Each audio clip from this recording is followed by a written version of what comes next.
Namaste Saraswati Devi, Gauravani Pracharani, Visesha Sunyavari Prasakti Devi Om Gyamatimanandasya Janardana Salakaya, Taksu Sumeritan Dena Tasmai Sri Gurave Namaha. Sri Caitanya Manavistam Stapitam Vena Utale, Sayam Rupa Kadamayam Vadati Sapadantika. Vansakopatubhyascha Kripasindhuvayita Nityanam Papanavyo Vaishnadevi.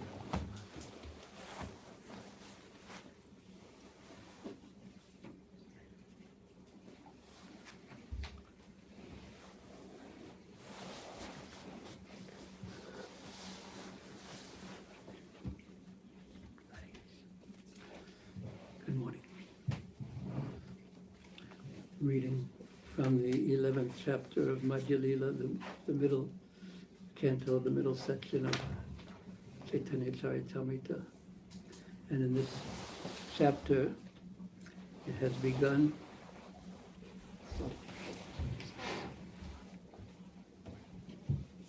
with continuation of the pastime of Mars Parudra and how he became a great, great devotee of Sri Caitanya Mahaprabhu. It's a step-by-step process for him as presented by Srila Krishnadas Kaviraj Goswami. And after that, we shall hear of the devotees from Bengal. They're coming to see Sri Caitanya Mahaprabhu with a great, great kirtan, coming to see him in Jagannath Puri, walking all the way, taking 1 month to walk all the way. So at this point, Sarvabhauma Bhattacharya has asked Caitanya Mahaprabhu whether he would see the king, who was a great devotee. And Mahaprabhu immediately refused, because he did not want to deal with material. He's a sannyasi, and he had taken very, very strict vows to use, that that life's purpose, his life's purpose, was only to achieve the lotus feet of Krishna. He didn't want anything to get in the way of that. He was very fixed, and that's what sannyas means. Just the taking shelter of Krishna, not desiring anything else of this world. So he didn't want to have anything to do with the king. Nowadays, the devotees don't mind meeting kings, but sannyas in those days was in a different mood. They would live more or less aloof, alone, and just chant. There wasn't as much emphasis on preaching, etc., etc. And of course, nowadays everyone has to deal with all kinds of people, and the only way to reconcile that, never mind sannyasis, but everyone, we have to, the same problem that applies to sannyasis applies to everyone who wants to be a serious devotee, is that in dealing with materialistic people, their consciousness tends to affect our. It's necessary, it's unavoidable. So the only way to reconcile that without becoming distraught is to somehow use the interactions of this world, in Krishna service, in the service of Srila Prabhupada's preaching movement. And that's something that's quite unique about what Srila Prabhupada has done, following in the mood of Srila Bhaktisiddhanta Saraswati Thakur of Nirbandha Krishna Sambandha Yukta Vairagya Vishite, not to renounce this world and not to become a bhajananandi, one who is primarily interested in one's own welfare, but also to help others. So in the helping of others, in other words, the preaching movement, everything can be used in Krishna's service. Previously, the devotees were such renunciants. They didn't want to use anything for their own personal welfare, practically speaking. It was just about minimizing completely one's dealing with the material world, minimizing the care for the body, minimizing eating, minimizing sleeping, etc. Completely renounced from the world. But no one can do that nowadays. And also the world is in such need of spiritual knowledge, because I don't know if you happen to have noticed, but it's getting very peculiar and day by day. The world is in such need of spiritual knowledge, basic spiritual knowledge, what to speak of advanced spiritual knowledge. So the preaching, on one side, the preaching mission is so required, and on the other side, because the world is heading in a terrible direction, very, very dangerous direction. On the other side, no one can be renounced like that, practically speaking. So is on the individuals, etc., to use everything somehow or another in Krishna's service. And that's a meditation. How can I use this? How can Krishna, because if I think in terms of using whatever situation I'm in, because there is no situation that's absent from Krishna. Krishna is in every situation. So if I'm always meditating, how can I be a true devotee and use whatever situation I'm in, the situation I'm in now, in Krishna's service, then we're always thinking about Krishna in this way. how do you want this servant of yours to act, O my Lord? And that places us in Krishna consciousness, a surrendered Krishna consciousness. And one has to balance that with spiritual nourishment, otherwise one's desires will be overcome. The desire to serve Krishna will be overcome by Maya, which means not serving Krishna, but trying to enjoy as if we were Krishna. That's material life means, somehow or another, trying to enjoy every situation as much as I practically can. And spiritual life means, how can I use this situation for Krishna's purpose? What a meditation, but one has to be so sincere to actually, to be fully in that consciousness. One should, and that's the way to be a real devotee. So the pressure is on the devotees in one sense. The pressure is really on the devotees, because if we're sincere, we'll be able to go forward. And if we're less sincere, fall off the cliff, or somehow really slow down our spiritual progress. So each of us has to take that responsibility, it seems, to see what we really want out of life. And because it's easy to say, well, I'm a devotee. How many devotees are there? You know, how many devotees have you made? Or something like that, as if they're little people that you fashion out of clay or something, and it has nothing to do with their own free will. So the king, and there's something so much we will learn from Maharaj Prataparudra and from Sarvabhauma Bhattacharya and Ramananda Roy. The king was very, very determined. Dhritya. He was determined. That is the mood. That is one of the qualities of a warrior, great determination. Because if you're not determined, you can't be a king, because there's so many opposing elements. People trying to kill you, very serious things. So Mahaprabhu didn't want to meet him. Sarvabhauma Bhattacharya met Mahaprabhu, and he asked on behalf of the king, will you see Maharaj Prataparudra? Mahaprabhu said no, and he was so strong about it. Mahaprabhu was so strong. He said, if you ever ask me this again, I'm leaving. You won't see me around here anymore. He was so strong. So then, what we're up to is Ramananda Roy had just come back from being engaged in Vijayanagara in South India, where he was the governor, and he had asked the king if he could retire. He was no longer interested in being the governor. He wanted to just serve Caitanya Mahaprabhu. So the king would tend to be insulted by that. Rather than serving me, you want to serve someone else?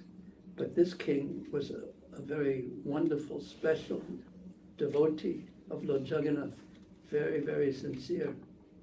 So he was happy. He gave him all blessings. He gave him all facilities. He allowed him to go, and not only that, he allowed him to go without reducing his salary, his pension, or whatever. So, and then when it was coming up to Rath Yatra time, and at that time, the king had the sacred service of being present at Rath Yatra. And he would sweep the road. The king became a sweeper. So when the king was coming from the South India to Jagannath Puri, and Ramananda Roy went with him. And it's very interesting, and this will come up a bit later. It came up earlier too, that when the king came to Jagannath Puri, the first thing he did was go see Lord Jagannath, because this is the nature of a devotee. Even if he's a king, he always considers himself a servant. So he's serving, the king was thinking himself a servant of Lord Jagannath. So the first thing he did was report to his boss, his master. He went in and, I'm here to facilitate, I'm here, how can I serve? Gave him a report, perhaps. So the king immediately went to Lord Jagannath, and although Ramananda Roy was with him, Ramananda Roy immediately went to see Sri Caitanya Mahaprabhu in the same mood. I'm a servant. So immediately upon seeing Caitanya Mahaprabhu, Ramananda Roy began to describe how he's been dealing with the king. And he was glorifying the king and his devotion, and he even said that, and this is where we're up to, that I don't think I have anywhere near the devotion as the king has. He granted me a full salary as a pension and requested me to engage without anxiety in the service of your lotus feet, Mahaprabhu's lotus feet. And then Maharaj Pratapuja said, this is Ramananda Roy speaking to Chaitanya Mahaprabhu, I am most fallen, and he was saying what Maharaj Pratapuja's mood was. He said, the king's mood was, I am most fallen, I'm abominable, and so everyone is looking at the king as the most fortunate position because he has so much power and wealth. But I'm so unfortunate, the most unfortunate, because I am unable to receive a darshan, an interview with the Lord. And one's life is measured, the success of one's life is measured if one engages in his service, and I have been disallowed from even seeing him. Sri Caitanya Mahaprabhu is Krishna, the son of Maharaj Nanda. He's very merciful, and I hope that in a future birth he will allow me his darshan. So such a vision, and this is a problem that we in this modern world tend to run into. Our vision is very, very limited. It's very short because we identify with the body is me. When we look in the mirror, I say, oh, look who's looking at me today. He's quite nice, isn't he? Not when you're old, say that, but when you're younger, you tend to try to fix a little bit here, a little bit there, but it's too late when you're old. So it's this bodily identification is the root of all the difficulties that we have, the root of all the difficulties that the world has, and that is, it's ignorance of our true identity. Because if I am my body, my life should be based on pleasing my body and doing what's best for my body. So the problem with that is that if I'm doing my best for my body, and you're doing your best for your body, and you're doing your best for your body, everyone's just doing their best with themselves and their body in the center, there's such a horrible competition that goes on. There's no center. Everyone is self-centered without knowing who their self is. Bodily centered. And therefore the world groups together in different tribes called countries, and then they fight each other for who's going to please the bodies, please the individuals and their bodies. So he's thinking in a completely different way because he's a devotee. The king is thinking in a different way. He's thinking in future births, perhaps I will have the fortune of seeing Chaitanya Mahaprabhu, because this birth is useless, because the measure of one's success, and this is another point, how do we measure the success of our life? I mean, this is the kind of question that we should ask ourselves in private. What would make me feel like I'm successful in life? So how do we measure that success?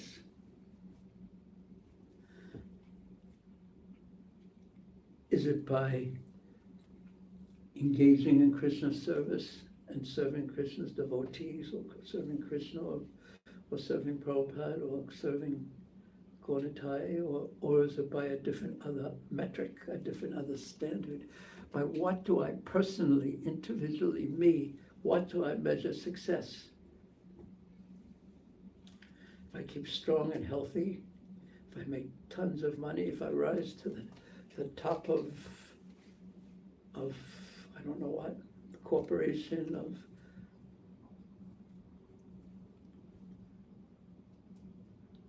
or is our vision more long-term and based on knowledge?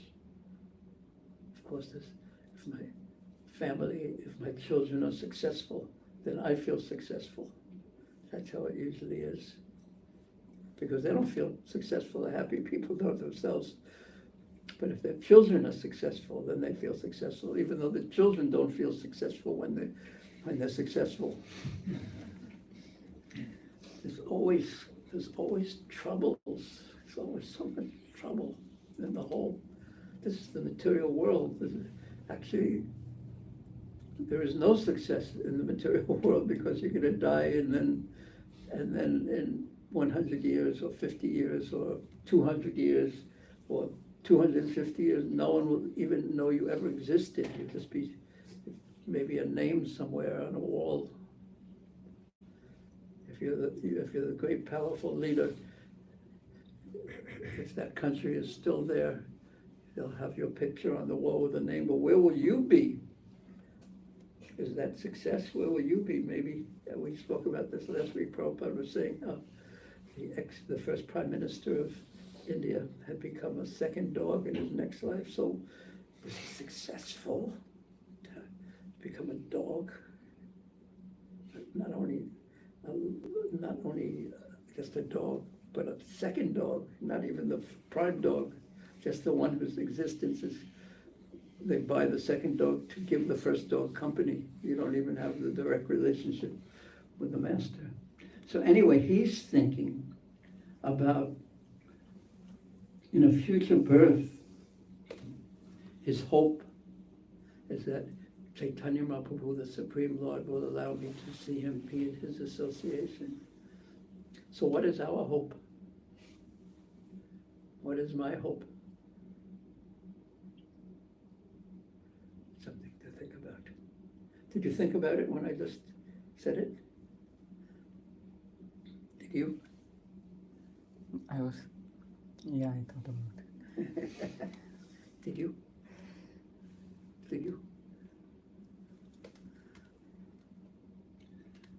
And then he said, Ramananda Roy said to Mahaprabhu, my Lord, I don't think there's even a fraction of Maharaj Prataparuja's loving ecstasy in me. So he was very humble, Ramananda Roy, because he was a great devotee.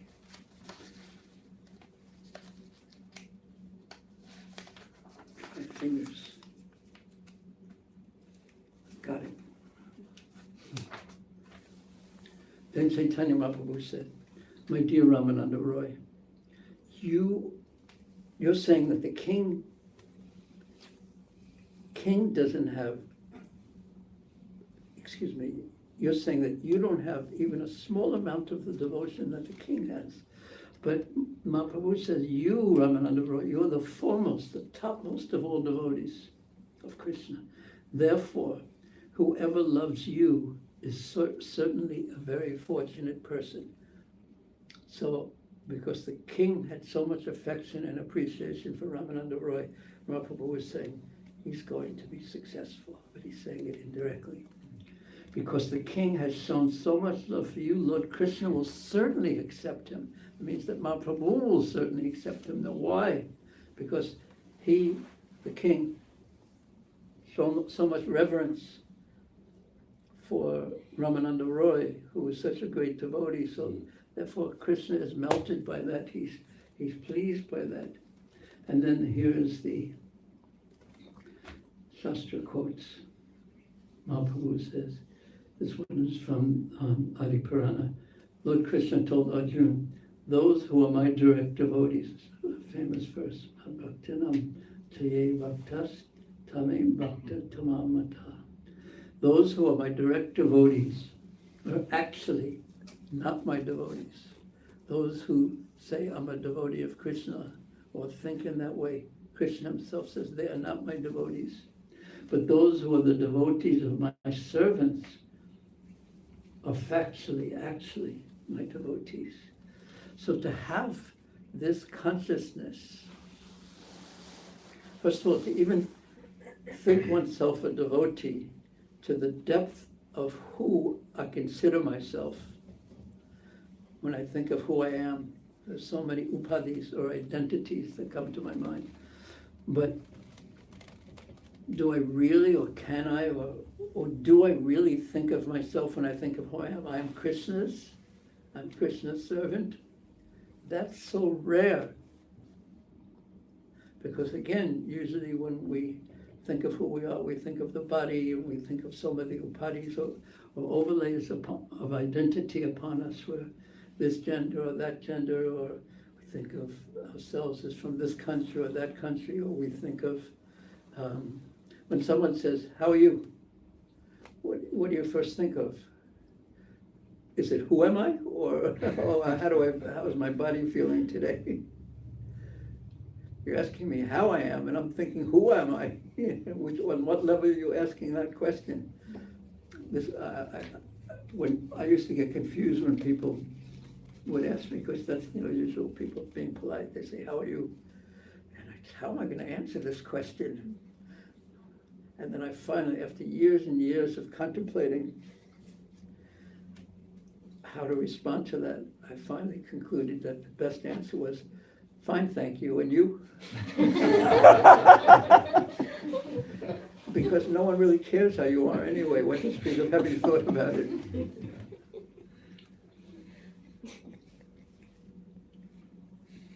And another quote after comes. My devotees take great care. This one's from the Bhagavatam 11th canto. My devotees, Krishna is speaking, take great care and respect in rendering me service. They offer obeisances to me, Krishna speaking, with all their bodily limbs. They worship other devotees and find all living entities related to me. They see that they see everything, especially all people, as related to Krishna. They see that person's relationship to Krishna. They don't see the bodies. For me, they engage the entire energy of their bodies. They engage the power of speech in the glorification of my qualities and form. They also dedicate their minds unto me and try to give up all kinds of material desires. Thus my devotees are characterized. So if when we say, sometimes people say, how long have you been a devotee? Then you can think about this question that defined, or the statement of Krishna's that define what a devotee is. I'll read it again. My devotees take great care and respect in rendering me service.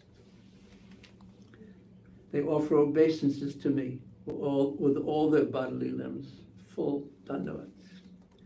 They worship other devotees and find all living entities related to me and see that everyone has a relationship with Krishna. They engage, for me, they engage the entire energy of their bodies. Entire. They engage the power of their speech in glorification of my qualities and form. They also dedicate their minds unto me. If you think all the rest are difficult, the wild minds, and really having the mind fully dedicated to Krishna, if one has that, then one's spiritual life, his life is easy. Krishna in the Bhagavad Gita says that for one who has controlled his mind, the super soul is actually reached. He'll get direct instructions on how to act and how to please Krishna and everything. All answers are given by Krishna in the heart if we control our mind and place it at the lotus feet of Krishna. They dedicate their minds unto me and try to give up all kinds of material desires. Thus, my devotees are characterized. So this is, Krishna says, the character, the qualities of my devotees. So next time someone asks you, how long have you been a devotee? Just say, 2 years or 3 years or something. You're like, fine, thank you, how are you? Because no one cares very much anyway, so, but it's, being a devotee is deep. It means being devoted. So sometimes we say we're aspiring devotees. And then a third citation. Lord Shiva told the goddess Durga, my dear Devi, although the Vedas, because she asked what's the best kind of worship. So although the Vedas recommend worship of demigods, the worship of Lord Vishnu is the topmost. However, above the worship of Lord Vishnu is the rendering of service to Vaishnavas who are related to Lord Vishnu, because Krishna doesn't need anything. And Krishna has hundreds and thousands and billions and unlimited souls serving him already. He's not in need, and by nature he's self-satisfied. But if one pleases his devotees, that is pleasing to him. And Prabhupada would give the example, it's like if there's a wealthy man and you want to make him happy. So if you give some little gift to someone he loves, his child, that pleases him. What can you give him? And he had another expression, if you love me, then love my dog. So that's what people do. When they're out walking, and you see some person you want to impress, and he has this dog, and you say, oh, what a wonderful dog you have. I don't know, the dog's got...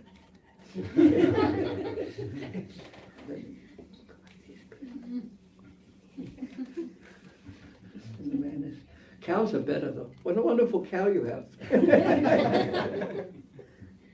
You have any cows? No, not yet. Gopal has cows.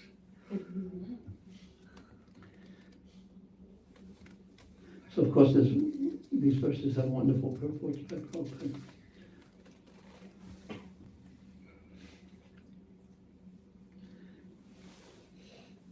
And another verse, those whose austerity is meager, less, can hardly obtain the service of the pure devotees progressing on the path back to the kingdom of Godhead, the Vaikunthas. Pure devotees engage 100% in glorifying the Supreme Lord, who is the Lord of the demigods and the controller of all living entities. So, so Ramananda Roy is there with Sri Caitanya Mahaprabhu, and also Paramananda Puri is there, Brahmananda Bharati Gosai, Srup Damodar Gosai, Lord Nityananda, Jagadananda, Mukunda, and others were present before the Lord at that time. Sri Ramananda Roy, because he had been in South India, and all these devotees basically had recently come when Mahaprabhu had come. So even though Ramananda Roy was from Jagannath Puri and they were in Jagannath Puri, none of these devotees knew him. So Ramananda Roy immediately offered his obeisances to all the Lord's devotees, in particular to the four spiritual masters. That means Paramananda Puri, Brahmananda Bharati, Gosai, Sruptamana, and Nityananda Prabhu. And Sri Chaitanya Mahaprabhu next asked Ramananda Roy, have you already visited the temple of the lotus-eyed Lord Jagannath? And Ramananda Roy replied, I shall now go visit the temple. The king, again, had gone to see Lord Jagannath immediately, and Ramananda Roy had gone to see Mahaprabhu. So Mahaprabhu said, have you seen Jagannath? And he said, I'll go right now to see him, which means he hadn't gone previously. And Caitanya Mahaprabhu replied, what have you done, my dear Roy? Why did you not go first to see Lord Jagannath and then come here? Why have you come here first? So this point comes up again later. And Ramananda Roy said, his reply to this was, the legs are like the chariot, and the heart is like the charioteer, the one who's driving the chariot. So the legs are like the chariot, the vehicle, the car, and the heart, or the desires, they drive the chariot, they're the drivers. And wherever the heart takes the living entity is obliged to go. Okay, who can explain that verse? Who can remember it? Yes. My understanding is that his heart was attracted to project. Okay, but just first of all, what does the verse directly say, and then you can. So he was explaining how his legs are like the vehicle, and the person seated in the heart is, the heart is the driver. What does it mean when he says the heart is the driver? Referring to the soul. The soul. Not exactly. Yeah, who said that? Who whispered desires? Yes. The desires of the living entity. Even though we say the desires live in the heart, or they reside in the heart. Ridaya. It means what you desire. So that's the driver. Now, this is very important point, that the desires, the heart, they drive our life. And Ramananda Roy was so fortunate because what was the desires driving his life was the association of Caitanya Mahaprabhu. He had given up his whole position as the governor,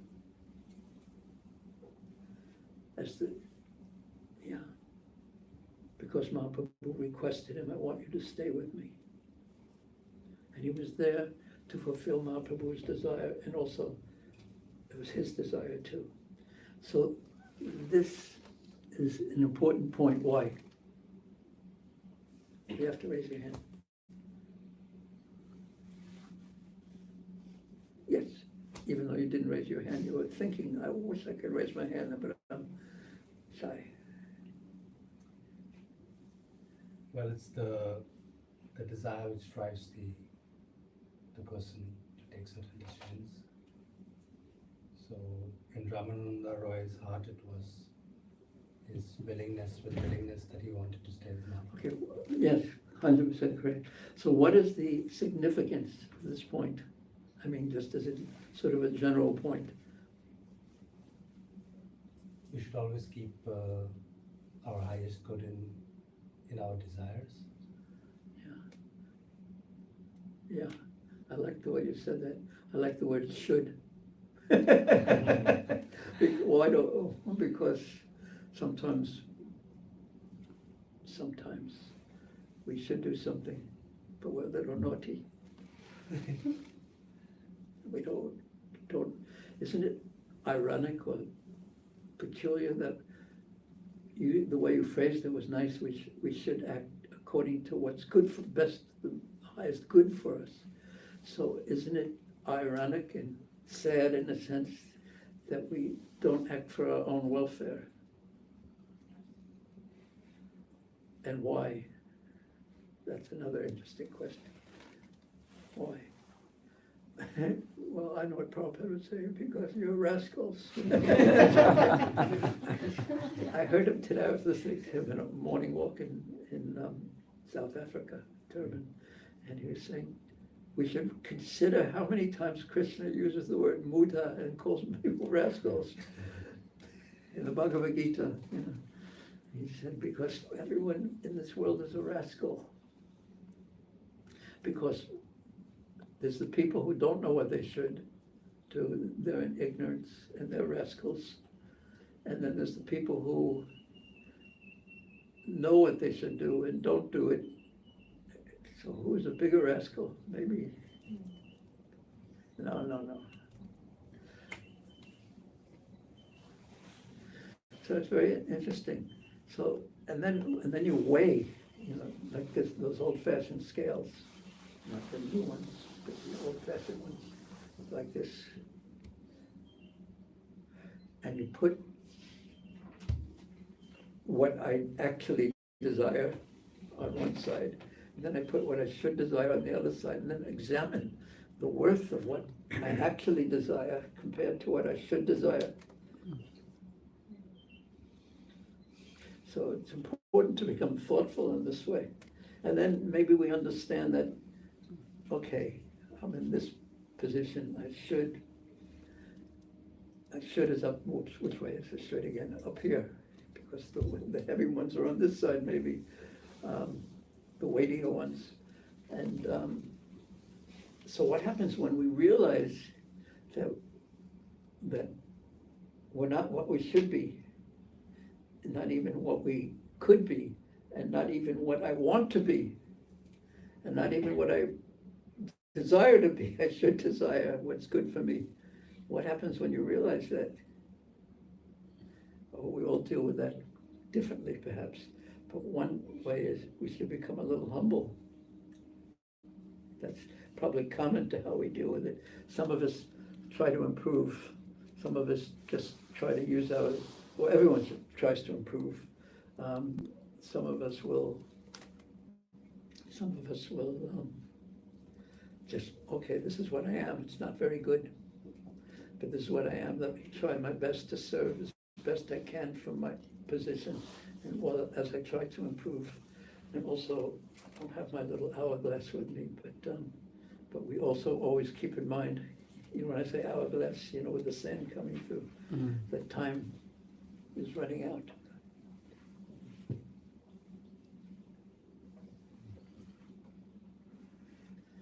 Yes.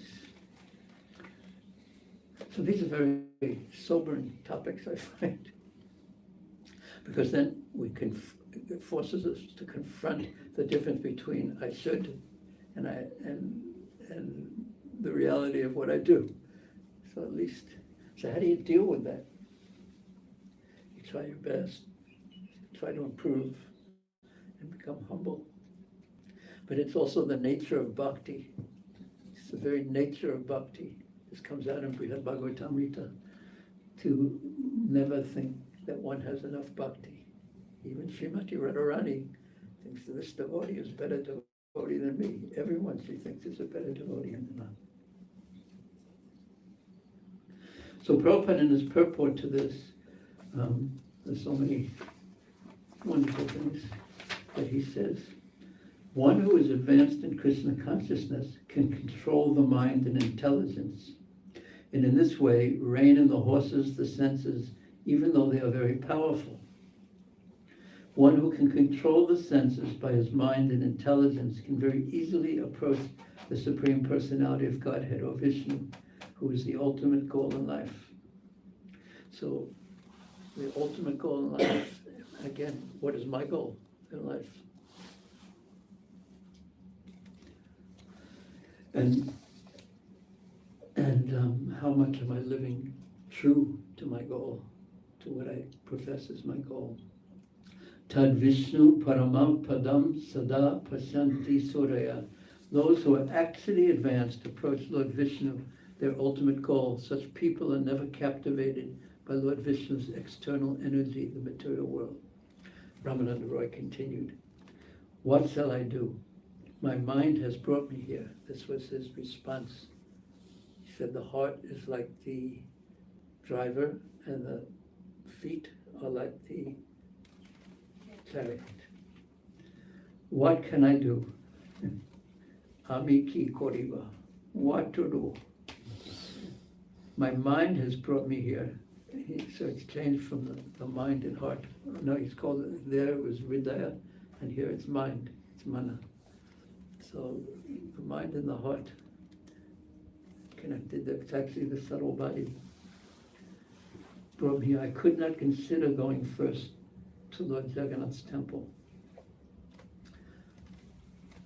So the rule, the regulation is to immediately go see Lord Jagannath. But he broke that rule, which Maharaj Pratapuruja followed properly, because of his spontaneous love for Sri Caitanya Mahaprabhu. So this is called Ragmarg, when one's love is it for Krishna, instead of love for the material world and material desires, but one's love for Krishna directs our activities.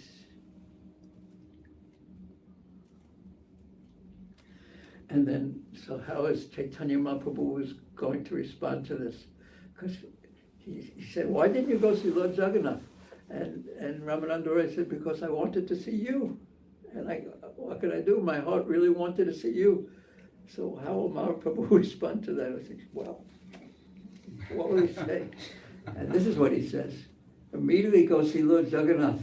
Go to Jagannath's temple to see the Lord. Then go home and meet your family members. So there was an order there that he put it in. First, the highest responsibility was to go see Lord Jagannath, then go see your family, who probably miss you very much. Having received Sri Caitanya Mahaprabhu's permission, Ramananda Roy hastily went to the temple of Lord Jagannath. He quickly, not that he didn't have eagerness to see Lord Jagannath, he wanted to see the smiling face of Lord Jagannath. But what could he do? His feet just brought him to the lotus feet of Caitanya Mahaprabhu, because that was his deepest desire. So he went hastily, quickly, to see Lord Jagannath. Who can understand the devotional service of Rai Ramananda? So it didn't go through his mind in the sense of, oh, this is what I should do, and this is what I should say, and this is what, it was just completely spontaneous. How wonderful. So this is such his high level. So who can understand? That's what he says. Rayera prema bhakti riti bhuje konjane. Who can understand bhuje? Who can understand the devotional service, his love, the prema bhakti of Ramananda Roy, because he's an eternal associate of Krishna in Krishna Leela and an eternal associate of Mahaprabhu in his Leela. So now the scene changes, a fade. We're doing video. The scene changes. And when Maharaj Prataparudra returned to Jagannath Puri, he called for Sarvabhauma Bhattacharya. So Ramananda Roy went to see Caitanya Mahaprabhu, and Prataparudra, it doesn't say how long, but it said when he returned, first he went to see Lord Jagannath. He called for Sarvabhauma Bhattacharya, because he had asked Sarvabhauma Bhattacharya to see if he could see Mahaprabhu, and Sarvabhauma Bhattacharya had replied, no, but I'll ask him anyway, but he's not here, but I'll ask him anyway. And then Sarvabhauma, when Mahaprabhu returned, he did ask him, and Mahaprabhu said no. He responded very negatively. So he called Sarvabhauma Bhattacharya to come. And when the Bhattacharya went to see the king offered him respects and made the following inquiries, because he wanted to find out what had happened when he had asked Mahaprabhu. The king asked, have you submitted my petition to the Lord, my request to the Lord, if I could see him? And Sarvabhauma replied, yes, with much endeavor, I have tried my best. Yet, despite my great endeavor, the Lord would not agree to see a king. So it wasn't personal. It wasn't, I won't see you, but I won't see a king. And you happen to be a king.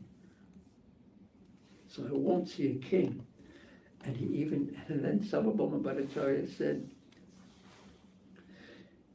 saying what Mahaprabhu said, that if I were to ask again, he would quit Jagannath Puri and go elsewhere. So just imagine how the king felt when hearing that. Well, you don't have to imagine it too much, because the next verse describes.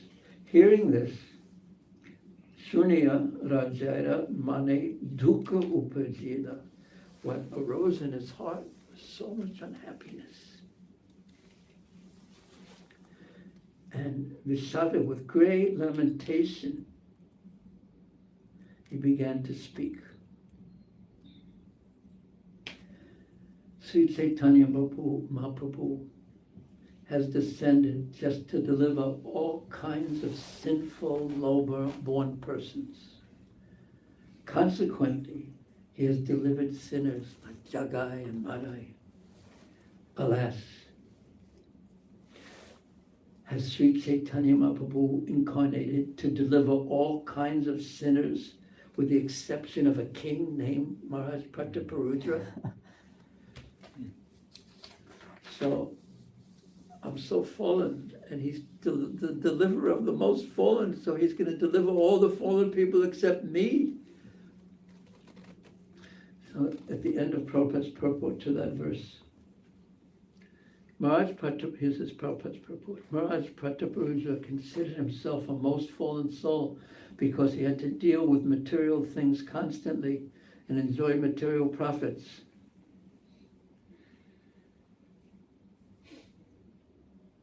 What are you thinking right now? That wasn't fair. Okay, well, she looked at you. Okay, she passed it to you. You get caught again. I was just wondering what he will say next. Okay. Maharaj Prataparudra considered himself a most fallen soul. Why? Because he had to deal with material things constantly and enjoy material profits. Anyone else happen to be in that category? Sri Caitanya Mahaprabhu's business was the deliverance of the most fallen. So hope arises. How then could he reject the king? The more fallen a person is, the more he has the right to be delivered by the Lord. How do you feel? Oh yeah. Wait a second. I'm the most fallen. No, I'm the most fallen. We'll fight about it. But then, provided, of course, the more fallen a person is, the more he has the right to be delivered by the Lord. Provided, of course, he surrenders unto the Lord. In other words, I can't take care of myself. I'm yours. Please protect me. There's nothing I can do. I'm your servant. How can I serve you? I will follow just what you say. Maharaj Prataparudra was a fully surrendered soul. Therefore, the Lord could not refuse him on the grounds that he was a worldly pound shillings man.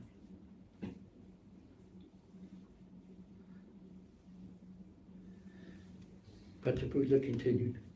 Alas, has Sri Caitanya Mahaprabhu made his advent deciding that he would deliver all others with the exception of me? He bestows so see his mood. His desire was so strong, his feeling of worthiness was so low, but his desire was so strong, his determination was so strong. He bestows his merciful glance upon many lower class men who are usually not even to be seen.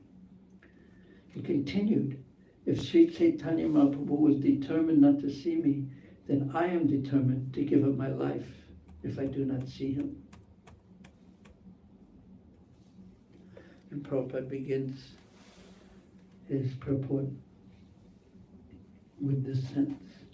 A devotee with Maharaj Prataparudra's determination will certainly be victorious in advancing in Krishna consciousness.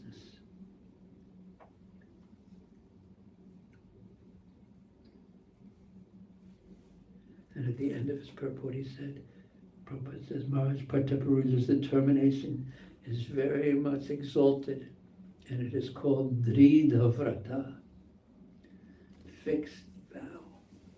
Because of this determination, he was finally able to receive Lord Chaitanya's direct mercy. So if we are humble and determined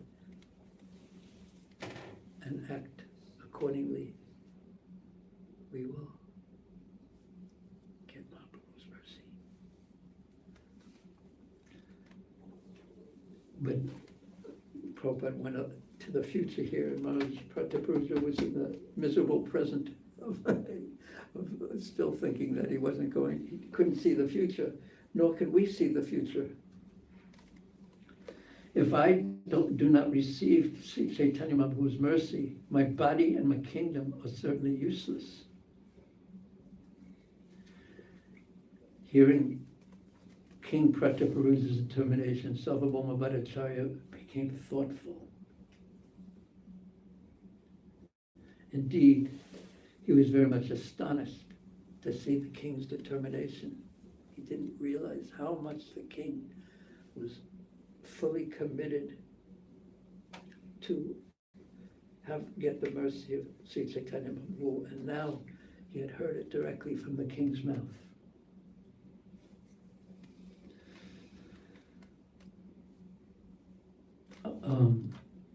There's a purport here, but I'll read that, but I wanted to read first the next thing that Sarvabhauma Bhattacharya says,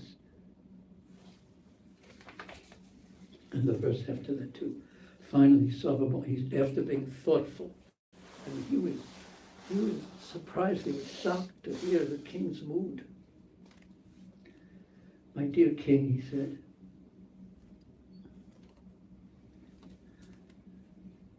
finally, that means after some time, Sarvabhauma Bhattacharya said, my dear king, do not worry. Because of your firm determination, I'm sure that Sri Chaitanya Mahaprabhu's mercy will definitely be bestowed upon you. And as soon as the Bhattacharya saw the king's firm determination, he declared, the Supreme Lord is approached only by pure love. Your love for Sri Chaitanya Mahaprabhu is very, very deep. Therefore, without a doubt, he will be merciful upon you.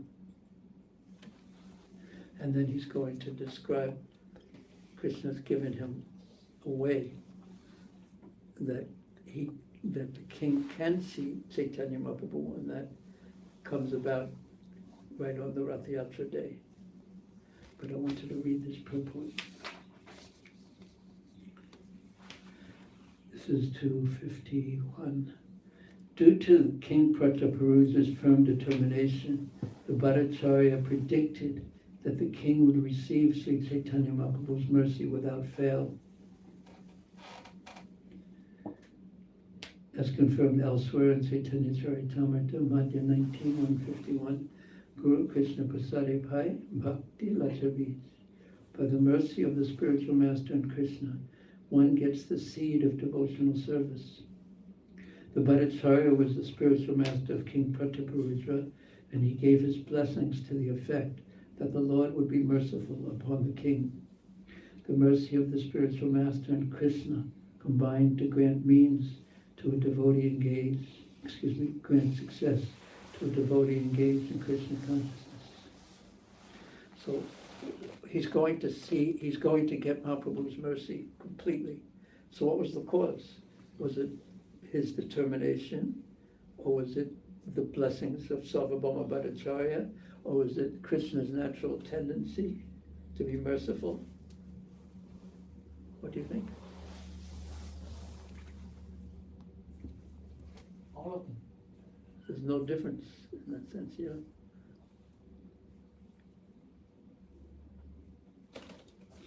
Yeah, I agree.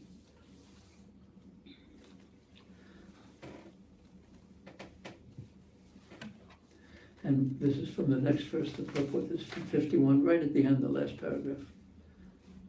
Now, after I read this, then I'm going to ask you what you remember. And you can raise your hand, and then I'll call on you. This process is very simple. One need only be firmly convinced by the spiritual master that Krishna is the Supreme Personality of Godhead. If one decides this, he can make further progress by thinking of Krishna, chanting of Krishna, and glorifying him. Then there is then no doubt that such a fully surrendered devotee will receive the blessings of Lord Krishna. What do you remember?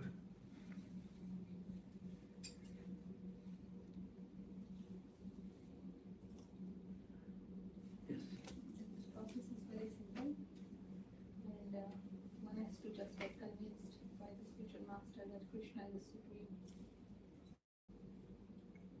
supreme personality of Godhead. He's a supreme, but not, yeah, yeah, yeah. And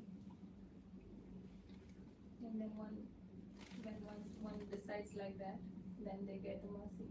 he can make further progress by thinking of Krishna. That's what will happen. Chanting of Krishna and glorifying him. Those three things. Thinking about Krishna, chanting about Krishna, and glorifying Krishna. Then there's no doubt such a fully surrendered devotee will receive the blessings of Lord Krishna.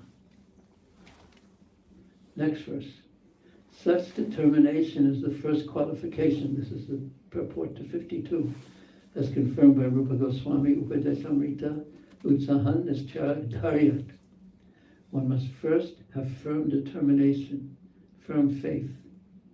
When one engages in devotional service, he must maintain this firm determination. Then Krishna will be pleased with his service. The spiritual master can show the path of devotional service if the disciple follows the principles rigidly fixed and undeviatingly. He will certainly receive the mercy of Krishna.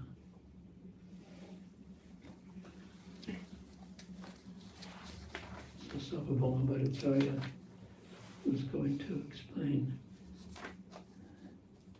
the way that he will be able to see Krishna in a practical sense. So there's not only the hope and the philosophy, but it's got to be practical too. So he's going to give a practical means that he can have his desire fulfilled. Okay. Thank you very much. Hare Krishna. Any questions or comments?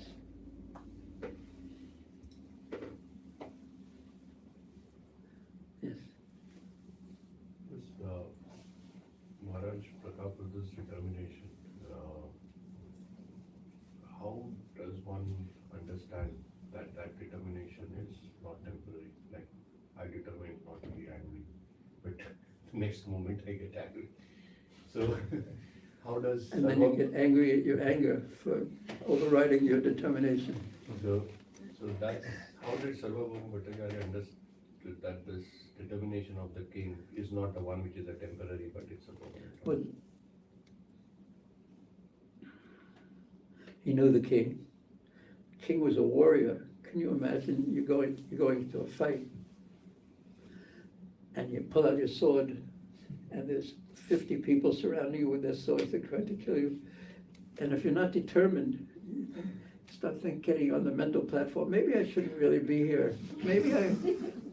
Maybe my mother was right, I should have stayed at home. You'll be dead in 1 minute.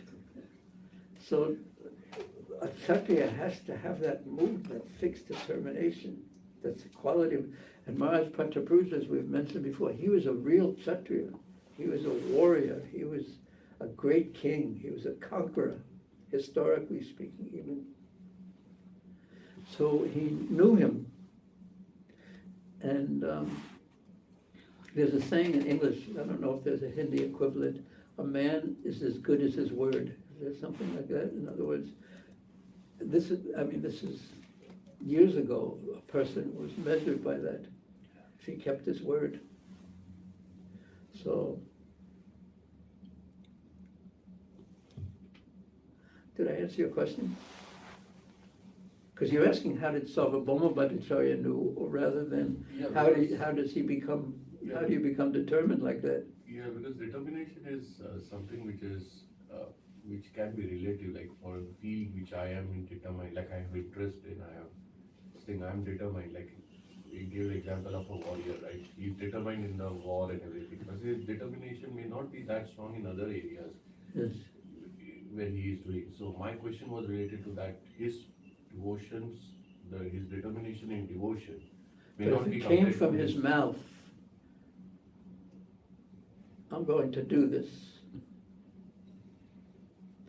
because that meant he was going to do it.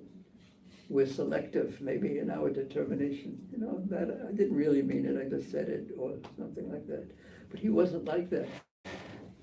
So therefore, that brings up a separate point that if we want to be person of character, we have to be careful what we say.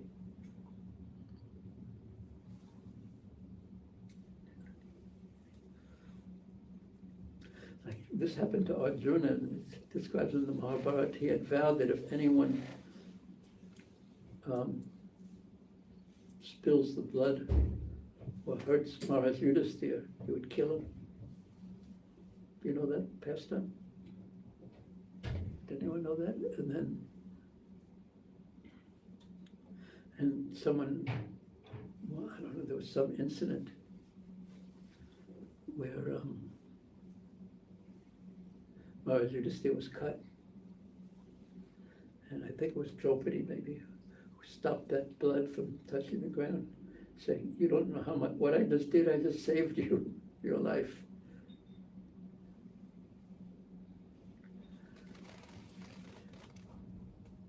So, I'm not sure if I still didn't answer your question. Because is your question, how did Sarvabhauma know that his determination was fixed? Or how do I become fixed in my determination in spiritual life? Which is the question. It was more on Sarvabhauma Bhattacharya. I don't even know how, if I will ever be able to think on that level that how can I fix it? Because it's so unstable right now. Yeah, well, start somewhere. Start with something small. Like I heard Prabhupada recently say that we're supposed to chant a fixed number of rounds. So we should chant a fixed number of rounds. So maybe we can't chant all day. Maybe we can't chant 64. Maybe we can't chant 200 or so like Haridas Thakur, or 64 or 32 or 16 even. But we should fix a number and hold it and keep to that. Not one day this, one day that, nothing, up, down, up, down.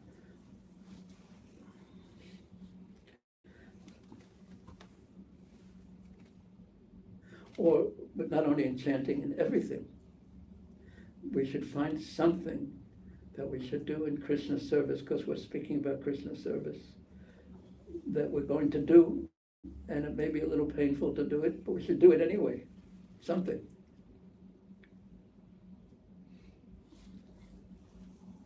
Because who does it disappoint most when we're not determined?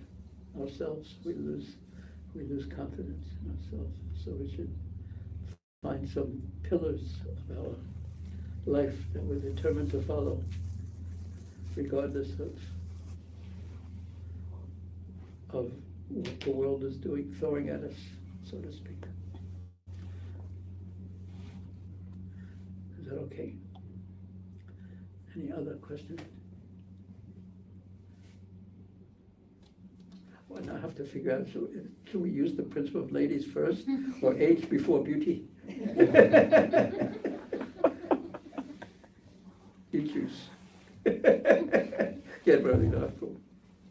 Did you want to? I from the purport of Prabhupada is equating determination and faith. And he says, if you have the faith, you will get the determination. And the faith he got from his spiritual master. Because he got the faith, and from that faith he's getting the determination. That's how I saw the... Yeah, nice point. Yeah, I heard Prabhupada just this morning speaking about this point.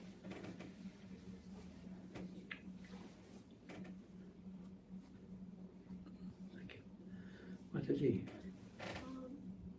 Maharaj, how do we balance our determination in our spiritual life and material life? Like in material life, we are like having our work and other deliverables that we have to give, and if we become too determined to doing them, then we become very passionate, and we don't want that to happen. Like I'm in research. So the question is how to balance my life. My determination in material life and spiritual. But how to balance my life, practically speaking, is the determination. Well, that's not the simplest topic to answer. And it's very, someone has to know one's life. So so in that, your question is, do you think your life is balanced right now? Well, would you like to do something about it? Well, think before answering. Yes. Okay, what would you like to do? I want to balance it in such a way that I'm not deviated from my spiritual life. Okay, so what would you like to do? What's out of balance in your spiritual life? Regulation in my spiritual So you'd like to be more regulated in your spiritual practices? See, because this is what you have to do with somebody. Someone's like, okay, what spiritual practice would you like to be more regulated in? I mean, not that we should do a session right now, but but you need to have that conversation with someone and get it to a point where you're ready to move forward on what you agreed to move forward on. And if you're not agreeing to move forward on anything, then you can conclude that you're not as interested in balancing your spiritual life at this moment in time as you say. So, I mean, this is the kind of conversation you need to have with someone. You can also have it with yourself if you like. Because balance is a tricky thing. It's like, I always consider it like riding a bicycle, because we want something that's balanced in a very fixed way, but when you're riding a bicycle, balance is never fixed. You're always... So you have to have the latitude in there for life, and the surprises that life always throws at us. So sometimes as Prabhu was saying, you get determined, from now on I'm going to, and it lasts about 2 minutes. I found that. So the element of being practical, not romantic. Not the element, it's essential that we be practical, not romantic. But sometimes in life, you just have to do it. Whether that's,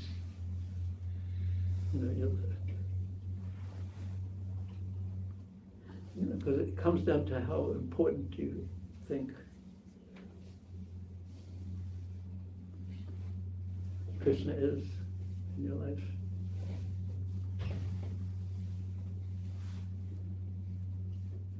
And sometimes the answer is surprisingly not as important as I had made believe previously. Things like that. So these are very introspective type of questions.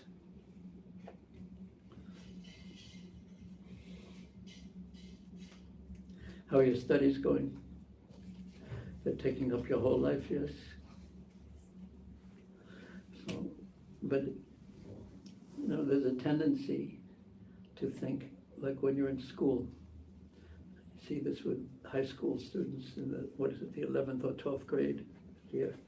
It's so much pressure on you. So you say, I can't wait, this is over. And then I go to the university. And then the university, the pressure is 10 times as much. And you think, well, I can't wait to get out of the university and get a job. And then it's 10 times as much, and it's so much you can't cook for yourself, and it's like that. I'll speak about it more from the male point of view, and then your tendency is to think, well, I have to also take care of the house, so I'm going to get married, and then that'll take off all the pressure. And then you have children, and it's just everything, all the adjustments we make just add more and more pressure. So you might as well face it right now and just figure out what you can, what you actually figure out your point of determination and do it. Because it doesn't get easier, and then you think, when I'm older it'll be easier. And the kids are all grown up, but then every part of your body aches. And also you're tired and this and that, so it's just, life is tough. Life is tough, kid, Grow up. And it doesn't get easier.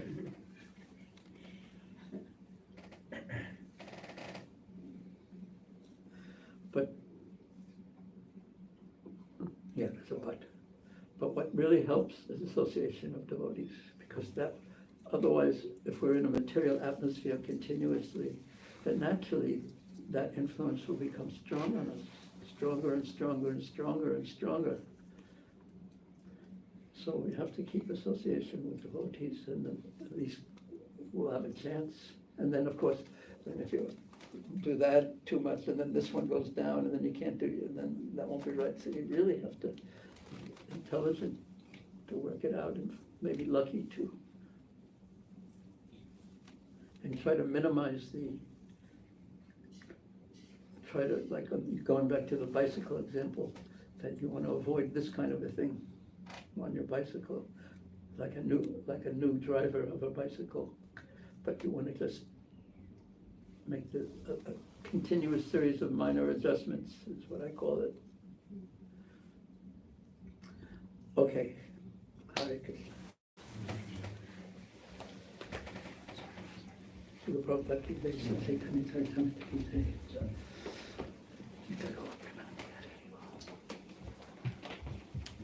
Thank you, everybody. Couple announcements before everyone goes.